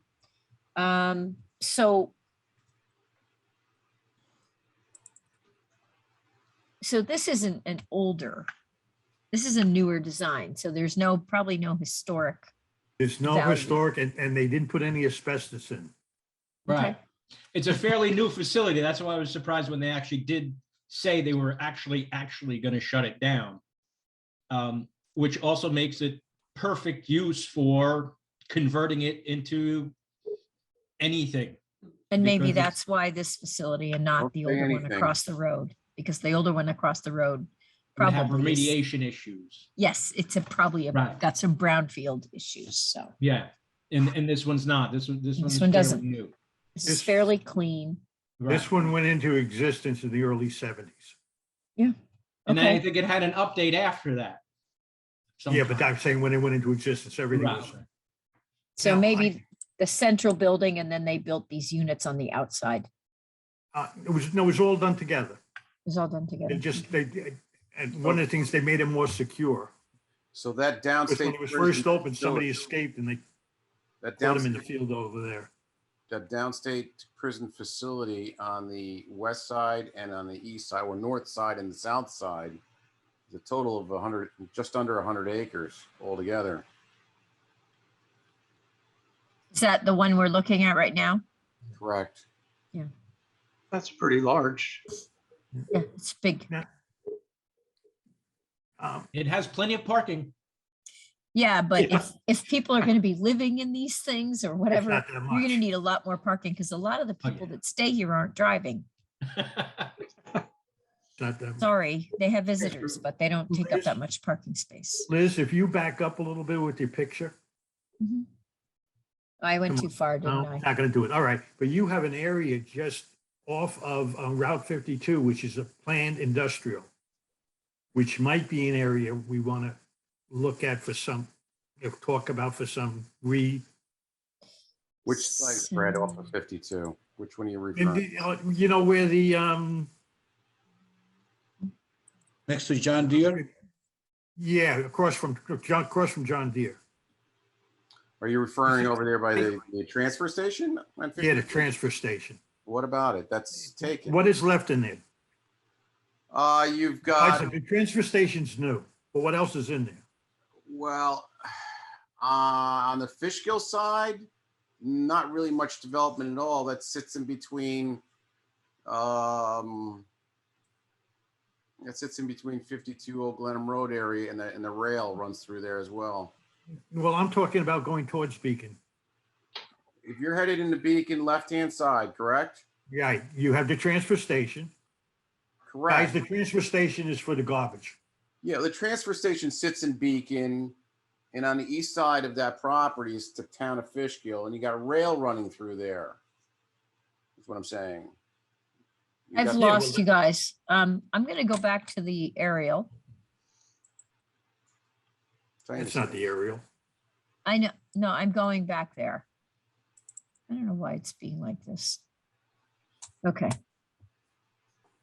Because I thought you were talking about zoning, so I switched to the zoning map. Well, I am. I'm talking, yeah. So Fred, that property you're referring to is sort of landlocked a little bit there. All right. In order to utilize that site, you'd either need an easement. It's not being used. It's a 4.5 acre site. Are you talking about this hunk right here? Farther down, a little bit farther down. No, towards, well, where's 52? You got bottom left-hand side, Liz, Yeah, that, right there. down in that Right- area. That whole area there. Back farm, Fox. And that's an No, area, Keep scrolling to the left. From the left, excuse me. Look for the corner of Old Glenham Road and 52. it's not on the map. Hang on. It has to recover. Sorry. Or if you want to type in the lot number, I can give you the lot number. That would be awesome. All right, 683-243. I do this sometimes for a living. Yeah, me too. Me too. All right, so there's And your there chart. we are. Correct. Okay. Oh, that's very landlocked. But that looks like it's, That's why I said you got the rail running through there, Fred. Well, I understand that, but that rail is the one that we're also talking about. Jim. That's right. I got you. So if you've got an easement from, say, what's his name, Joseph over there, who's got that it's little vacant contractor yard, industrial. and you've got the other guy next door sells the shrubs. You know, you get a little easement to go through to gain access to Well, wherever. 52. But no one's using that anymore, are they? Is No, there any- not at all. There's nothing in there. So what they did is they put in the new transfer station in there. And there you go. And Right. then just south of going, west of that, that's a planned industrial, which could be developed into something. Now, it's already zoned planned industrial, but they put it planned industrial because of the rail. Way back when. You're saying west of where? And they West stopped of using the site? rail. West of this site you're talking about? Going towards the river. Okay. Well, you're now in Beacon. Yeah, But this we is, have a little bit more of it. I don't think that's all Beacon there. Where's the Beacon line? this is the beacon line right here, the blue line. The right here. transfer station is actually in Beacon, Fred. Oh, okay. And that triangle site, the 4.5 acres there, There's that's a reason why it's still vacant. I mean, it's kind of landlocked. It's got some floodplain. this is where you see a lot of drownings taking place over there, Fred, on it by the creek. Usually it's like every other year, helicopter comes in at Texaco and tries to pick up somebody that was doing stupid things in the creek there. Right there. Gotcha. That's correct. And directly But- across the way, now keep this also in mind, you have all the residents there across the way that sit up high. You go to do something planned industrial over there, you know, the residents may not have a cooperating attitude. Oh, Jim, I see it. Jim, Yeah, could- it's could- PI. could- but it's- Could that be used for parking for the rail trail in the future? Yes, I like, Sure. Yep, sure. that could work. And that is, yeah, you're right. It's zoned PI, planned industrial. So is a lot of land across the street.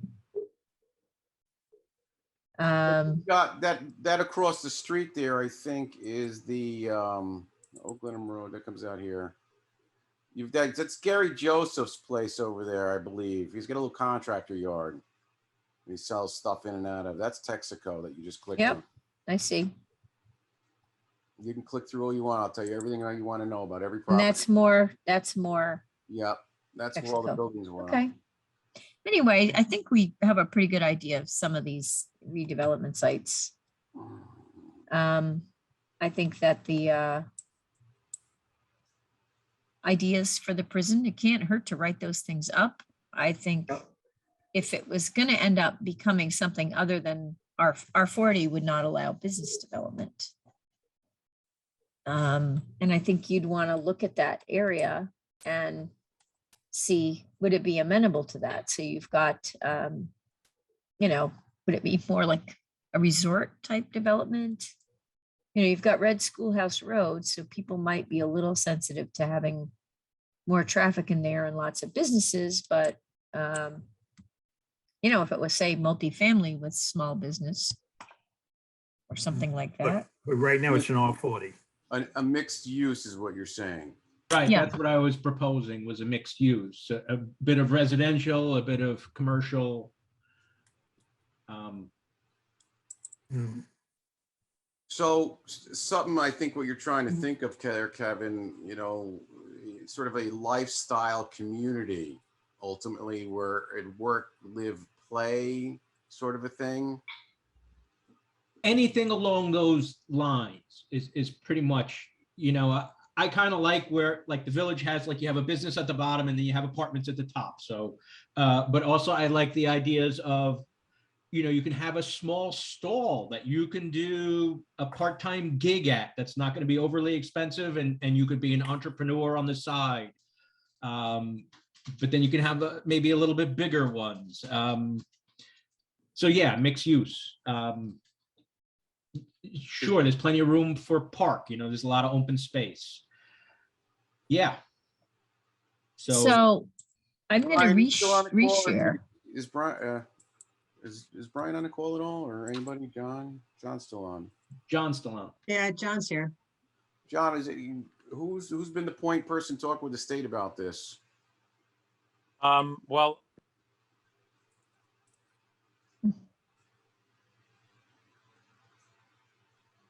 John, you're think- still on mute. It said Carmine and Louise. I'm still here. Yeah. There you There you go. go. Carmine and Louise spoke to the superintendent at Fishkill Correctional, not necessarily the state as it pertains to downstate. So I think we're gonna have to dial that up a bit. Okay. I believe I read in the paper that they actually have someone in Albany, a group that are looking at all the closed Yes. prisons and what they want to do. So there is, besides someone at just downstate, there is Yep. a Albany group. They put together a committee. Right, right. So that's who probably we would have to get in contact with. But, Okay. we're also talking about a property that we don't own. Correct. Correct. And it is So- state property and it's worth a shot. I mean, it's Oh, better yeah, no, than no, sitting on I your hands and understand. I not just doing want to make nothing. sure we're on the same page. Yeah, John, yeah. No, I completely understand. And they're going to do, the state's going to do what the state's going to do. So, all- yeah, but all hey, these our input might be properties- worth something. All these properties are owned by some entity or someone. Chevron, very difficult to deal with. They want it one way. We're just going to have a brainstorming session on how to incentivize, I believe that someone had said earlier on, in order to sort of transition it into something that's beneficial for the town and the people. Okay, here we go. So just while you were talking, I was kind of looking at zoning options. There is a design multiple use district, design multiple use development district. And I zeroed in here because there's one here. This is, There's it's like one- there's some kind of a condo place here, and I don't know what this design multiple use. I think that's Rolling Hills, Yes. Is it? Okay, which is Yes. basically a townhouse kind of development. do they have any other uses than townhouse? Like, did they, because the zoning district describes small retail and stuff, It's but, called, it's condos and Right. townhouse. so there's nothing else there. So they're by, what's that, Glenham Green area? Is that what that is? No, that's the, one off Baxtertown Road, you get in through from Baxtertown Road. Oh, yeah, sure. Yep. There were a couple of different ones developed. I didn't know they had that much vacant land Oh, left of it. There wasn't. okay, developed. Maybe it's that's what- this. It's this. So there's no mixed use in there. No, Okay, No, but I Alright. think that the town has used that DMUD zoning approach for residential developments, higher density residential developments. yeah, that's what that was. In this case, it looks like, I think there's a state wetland probably on that undeveloped portion, which they probably clustered the residential development that in a makes higher sense. density on the more developable part of the site, Yep, and then probably set aside that wetland area for, forever. I think that falls in the back of where by Yelland area. Yup. It's all wetlands back there. It sits back Yep. there. so it's kind of hard to picture how the prison site, it's really kind of nestled in the middle of single family residential, All around. open land. And I'm thinking it could be maybe a blend of residential uses, and that design multiple use development district does allow some retail, but it's kind of hard to picture. I don't know how you would fit it in there unless it was like facing the road, small marketplace in that First area. of all, you'd probably So- have to take the fences down. Well, I They think probably you have to take what? the fences Take down the no matter fences what. I down. don't think anybody wants to be here with those razor wire. Well, yeah, Not unless you're setting up a daycare, that's do always it? an option. Why does True. the Town of Fishkill do a long-term lease with the state on a simple number or cost per year, and then lease out the spaces for qualified people or a developer that would go in there and fit the parameters of what you're seeking? well, I mean, it's still a good idea to state for the comprehensive plan update, to state desires for that area. One thing this has made me think about is, I think we talked about it early on in our meetings, that mapping is really helpful to identify some of these sites. Yep. Because just taking a few minutes and showing what you were showing, Mhm. you kind of get to see a lot of what's going on around the town. But if we could do some mapping and description of all the large undeveloped parcels, Mhm, mhm. all the vacant, abandoned, or underutilized parcels, things like Chevron, Texaco. We now know what may be happening at Touch of Small. But if we sort of put a a section, a chapter in the plan about Mhm. that and describe them. And then to the extent that we can come up with ideas of what, the town at least would like to see happen in those areas. Sure. Each one of them is going to be different and unique and might have its own guidelines for what types of things could go in there. But at this point, if we could describe them and identify them and then take it from there, I think we'd be in Almost good in the shape. style of like a real estate listing. You Yeah, got it. right. So acreage, current zoning, what's on the site, any blatant environmental. Type of Constraints. infrastructure, what's coming in power wise, Mhm. elevation wise, what's been Right. done? Is there a dump there? Right. I always have to ask that question. Is there a dump? Contaminated sites. Yeah. You don't know until you look. I mean, I think it would probably be good if we're going to put that much detail into a site to kind of maybe narrow it down to maybe like, I don't know, like 4 or 5, but not like an exhaustive list, because that's like a whole other study. No, but maybe Yeah. what we could do is have like a size threshold of properties. So, Yeah. Like this. yeah, I'm not sure what that should be. Maybe, when I say large parcels, I'm usually thinking like 25 acres plus or something like that. It's 9. Oh, this is weird. Yep, it's 9. I thought I saw that was happening. This I is got it. great. Well, These are great ideas, John, fun this- ideas. To piggyback off your comment there, Yeah. we go ahead and try to figure out a sizable lot that would be practical for the type of use and break it down that way, based upon what Kevin was talking with the mixed use and such, what would be practical size for that? And maybe, and focus in on those type of sites instead of doing a laundry list as Liz had mentioned. Mhm. And Actually, does that DMUD zone have a minimum site size? It might. Yeah, hang on. Let's see. I don't know if you're seeing what I'm doing. Not now, no. Nope, 2D from here. Hang on a second here. Oh, look at this. Nope. Nope, hang on. Are you seeing zoning now? We just Oh. see you. Not yet. Oh, really? Yeah, I understand how this works. God, get rid of that. Hang on.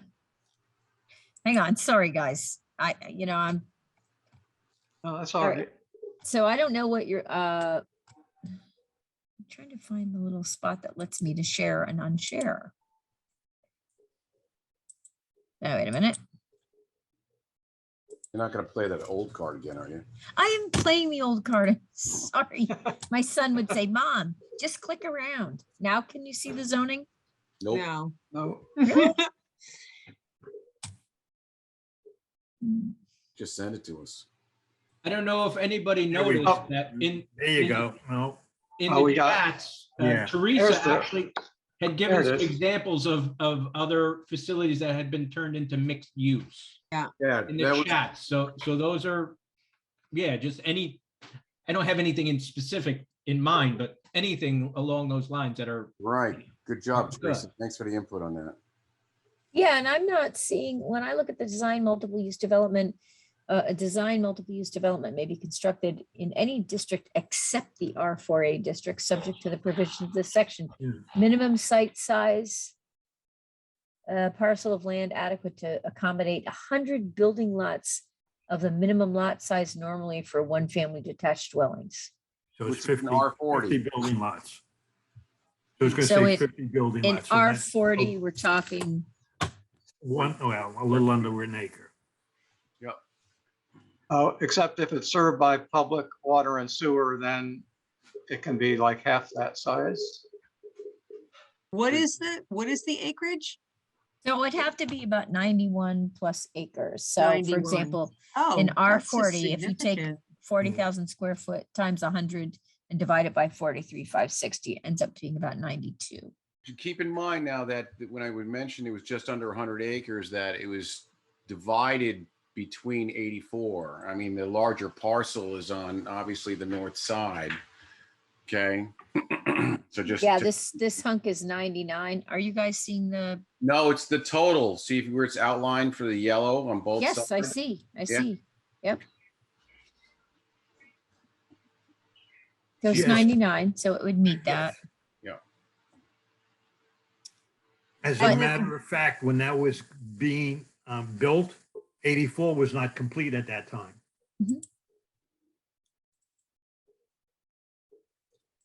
I'll send this out. Which ones is the red brick, like the real beautiful buildings, the other prison? That's That's downstate. That's downstate.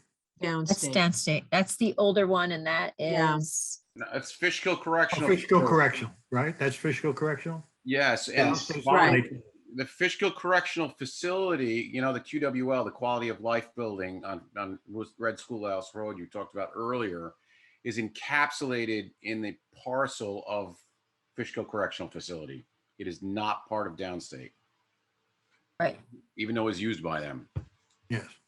This is Which Fishkill one? Correction. Which one is the entrance off of Red Schoolhouse? Is that downstate? Yes. Okay.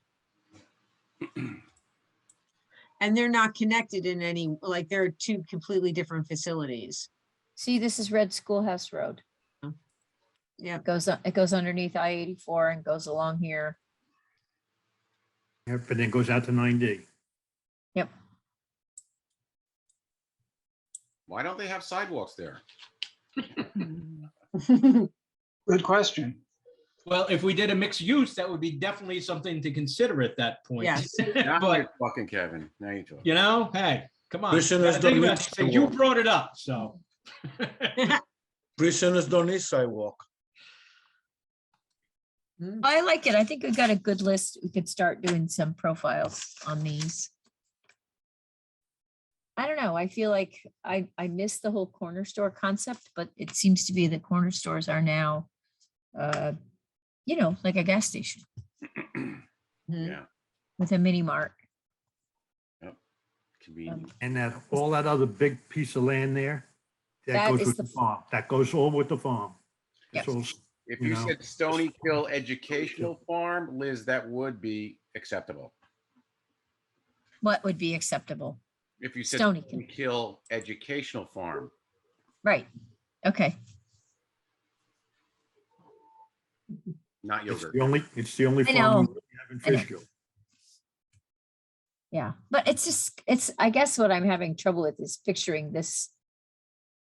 If you were gonna have people come out to a site like this, you'd have to have a reason to come out here to go look for stuff or buy stuff. Because it's otherwise not a place you would normally go. It's a little off the beaten path. So you'd have to make it a destination, Mhm. Well, you could definitely see it from the highway. right? And so you can get off of 84 and you can get signs to get to that location. It is very distinct off of the highway. Well, here's one thing to think about.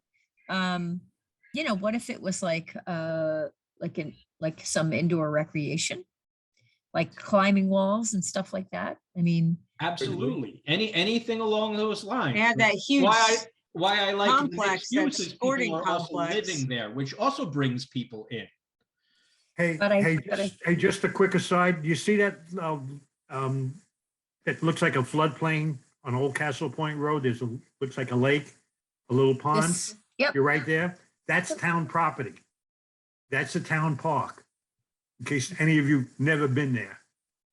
It's an old Girl Scout camp. Yeah, that's where my Right? It mom has a pavilion. used to It has a canoe over pavilion. there. it's very nice. They've been cleaning that up, haven't they?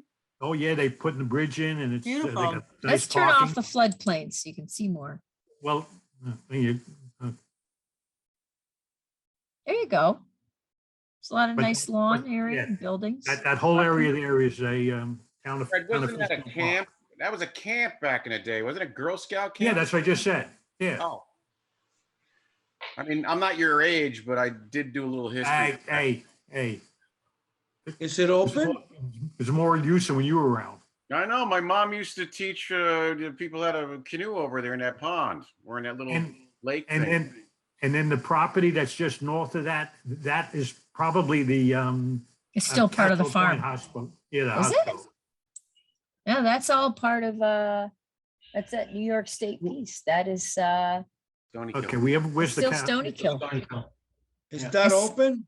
all Stony Which? Kill. Look, Yep, exactly. Okay, and then the rest of that, there's. What we got? We got 9D? No. 90. Yeah, so Castle Point Road. that is the, It's Stony Hill Farm there, Fred. Yeah, that's Stony Kill Farm. okay, so it's farther in. Is And they have the co-op in the back there. Yeah, yeah, okay. And all that land's in Fishkill. Yep. Beautiful for development. All right. I think, So- it has- I told you the rules on that. yeah, it has deeds restrictions on that, I believe. Yeah, it does, definitely. Yeah, it's not gonna be up to everybody. Liz, let's- can we maybe start wrapping things up? for Yes, tonight? I was just gonna say, lest I keep you out late, it's past 9. I think Greg chimed in and John. I'm surprised you didn't step up and say something, but we No, that's probably okay. should- It was good dialogue. It is good dialogue. I feel like I'm going blank right now on when our next meeting is, but I think we have a live meeting. Hang on. July 27th Isn't it live right now? In person. in person. Oh, Town hall. So in person, Unable 7 to PM, attend. July 27th. Unable to attend. I'll be away. can you Sorry to send hear that. it on or something? No, I can't. This is going to be my last granddaughter's first birthday, July 28th, and July Your 27 last is my granddaughter's son. last first birthday. Yeah, and July 27 is his Father's Day, her Father's Day. So unfortunately, I can't miss this one. Otherwise, I'll be banned from the family. Understood. So we'll regroup. This gives me a little bit more time to prepare more. I would like to have the annotated thing done for you. It's not going to look like a mess, but it's going to be very clear what's added text and what's the underlying Survey Monkey. And I want to start jumping into the outline a little bit so that you have a little bit more of the framework of where we're headed based on a really great meeting we had a few weeks ago. So And this is going to be live at the town hall? live Yes. at the town hall. Is it gonna be open to the public? Yes, according to the open meeting site, I think we have to have it open to the public. Yep. That's correct. Participate, but unless we want them to. Yeah, What even if Megan we, said. even if we don't have to, I think we should. No, Yes. we have to, yeah. It was just a question. I might have to have my hair done that day. We'll get it on the town website and then we'll make an announcement on the 20th at our meeting. All right. Okay. You And know, that will, everything that has to be shared has to be, I think will have to be in a week beforehand. So that the IT. Liz, I folks think have Peter, ready. Liz, Yes, I think Peter, our IT person, will be at that meeting. So if we Yes. need the big screen, we'll, Yep. you know. Yep. We'll be able to accommodate whatever we need. yep. And but what I've been told from Debbie Colonna, who works very closely with Yep. him, is they'd like to have things a week in advance so they can Okay. chew it up. So, Do we place our? but yeah, John, that's great. Do we place our order for what we're gonna eat that night? Fish? Well, steak, listen, if or- you want to show up at 6 vegetarian? o'clock, Brian and I will provide a light dinner for everybody.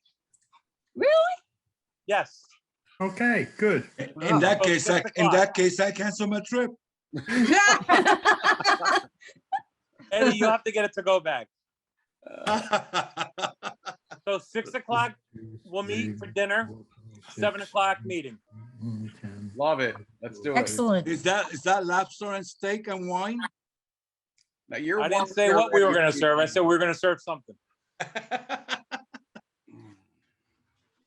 And Greg, I Alright. guess we need the room At the set up town for hall, at least at 14 the, to at the 15 meeting people. room at 6 o'clock? Yes. All right. All right. I'm gonna end the recording if everyone is all set. I think Yes, good night. so. Thank you. Megan, thank you. Yeah, thank And you. so why don't we